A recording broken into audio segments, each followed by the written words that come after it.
Ever, like, find yourself holding your breath, hoping no one else noticed, that moment? Oh, totally. And it's not even like a trip or a spill, more The like, internal cringe. yes. And today's deep dive is kind of about that feeling, but on a whole other level. We're tackling urinary incontinence. Which, let's be real, it's way more common than people talk about. Exactly. And because it's hush-hush, it makes it even harder to deal with. Like this big secret no one wants to talk about. But, knowledge is power. When we understand what's going on, it's less scary. 100%. So to anyone listening who's ever dealt with this or maybe knows someone who has, we're diving deep. Types, causes, and most importantly, solutions. Because it is not just one of those things you have to accept. Not at all. And our sources for this deep dive, they break it down so well, you'll start connecting the dots between what you're experiencing and what's actually going on in your body. Love it. Okay, so let's just jump right in. Those moments, and I think everyone's had them, where you laugh a little too hard Oh, yeah. and you... That right there. Textbook.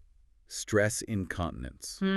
Not stress like you're worried, but physical stress, on those pelvic floor muscles. Okay, see, that makes so much more sense when you explain it like that. But then there's that other kind, the "oh, my gee, I need a bathroom right now" feeling. Ah, yes. That sounds more like what we call urge incontinence, sometimes called overactive bladder. Yeah. Like your nerves are sending you those gotta-go signals way too early. Sneaky nerves. So it's not always one or the other, right? Because our source mentions mixed incontinence too. What's that all about? It's super common to have a little bit of both, maybe get those leaks when you cough or sneeze, but then also have those sudden gotta-go urges throughout the day. Tricky. Okay, but I bet some people listening are thinking, well, duh, I'm getting older. Isn't this just like what happened? It's a myth we gotta bust right now. Aging plays a role, sure, but it's way more nuanced than that. Our sources actually highlight other things that can contribute. Ooh, okay, spill the tea. What else is going on besides just those birthday candles? Pregnancy and childbirth, for one. I mean, obviously our bodies are incredible for going through all of that. Right. But seriously, think about it. Growing a human and then delivering that human. Yeah. Huge stress on those pelvic floor muscles. They deserve an Olympic medal after that. For real. And then there's menopause, which again, totally natural, but those hormonal shifts, they can impact your bladder and urethra too, making leaks more likely. See, I knew it wasn't as simple as getting older. And get this, even during pregnancy, the hormone progesterone can actually relax those pelvic floor muscles. So even before childbirth, some people are already more susceptible to incontinence. It's wild. My mind is blown. Okay, so much to unpack here, but before we get ahead of ourselves, the big question, what can we actually do about all this? Okay, so solutions. This is where it gets really interesting and hopeful, honestly. Our sources, especially that segment 2 we keep mentioning, they really get into the hey tell you to fix this. Because I gotta say, while those pads and stuff, they're lifesavers sometimes, they're not exactly a long-term plan. Nope, they're like the Band-Aid, not the cure. This is about regaining control. And the good news, there's stuff you can start doing literally today. Yeah. Our sources are big on lifestyle changes, which, bonus, are good for you anyway. Like managing your weight can seriously help. Less pressure on the bladder, you see. Okay, so New Year's resolutions, but make it year-round. Makes sense. And what we drink matters too, yeah? Like maybe one less giant iced coffee before I hit the gym. Bing, ding, ding. Caffeine, alcohol, they're bladder irritants. Swap that second latte for, I don't know, some herbal tea. Your bladder will be so happy. Herbal tea it is. But switching gears a bit, what about strengthening things down there? We were talking about pregnancy, childbirth. How do those muscles get back in shape? Time for everyone's favorite, Kegels. Seriously, though, they can be huge for both stress and urge incontinence. It's all about that pelvic floor strength. Okay, but real talk, I've tried Kegels. I'm not even sure I was doing them right. It's super common. It's about isolating the right muscles. Imagine you're like mid-pee and trying to stop the flow. That's what you're going for.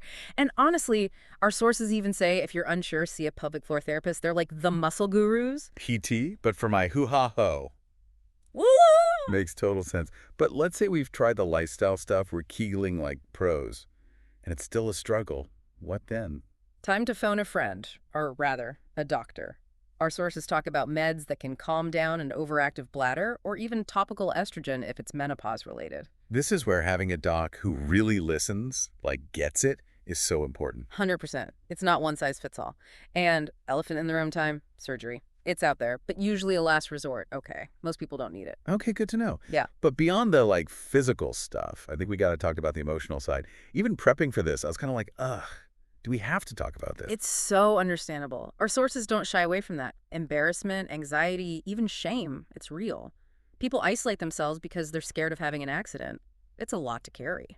And that's what gets me, like not talking about it makes it feel so much worse. It's like this vicious cycle of silence. Exactly. So what can we do? How do we break that cycle? Honestly, seeking support is huge. And our sources really emphasize that you don't have to go through this alone. That's so important to hear because I think a lot of people, they just suffer in silence, right? Absolutely. And finding a healthcare provider who listens, who understands the emotional toll this takes, that's everything. It's not just about a prescription. It's about feeling seen and heard. 100%.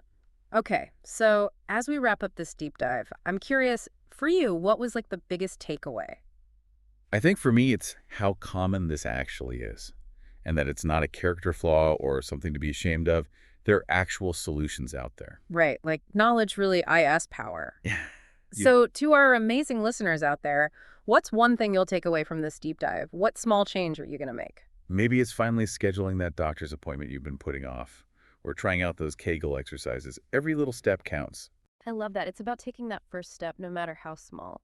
And remember, you're not alone on this journey. Until next time, keep those brains engaged, keep those conversations going, and we'll catch you on our next deep dive.